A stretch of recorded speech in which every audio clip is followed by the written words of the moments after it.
Hello everyone, welcome back. Is your external hard drive or USB flash drive connected but not showing in this PC? In this video, I'll show you a quick fix by assigning a drive letter in Disk Management. Let's get started. First, connect your external hard drive or USB flash drive to your computer. If Windows plays the connection sound but the drive doesn't appear in this PC, don't disconnect it. We'll fix it in just a few steps. Now, right-click on the Start button. From the menu, select Disk Management. Wait a few seconds while Windows loads all connected storage devices. Here you'll see every disk connected to your computer, even if it's missing from this PC.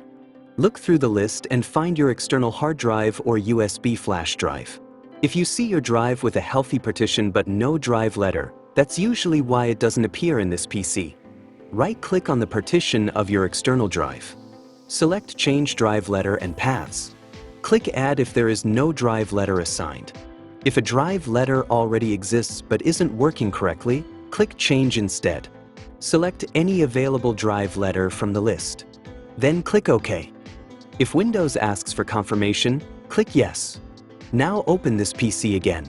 Your external hard drive or USB flash drive should now appear with its newly assigned drive letter. You can open it normally and access your files. If your drive doesn't appear in Disk Management at all, or it shows as unallocated, unknown, or not initialized, assigning a drive letter won't fix the issue. That usually indicates a different problem, which requires another troubleshooting method. That's it. Your drive should now appear in this PC. If this video helped you, please like, subscribe, and I'll see you in the next one.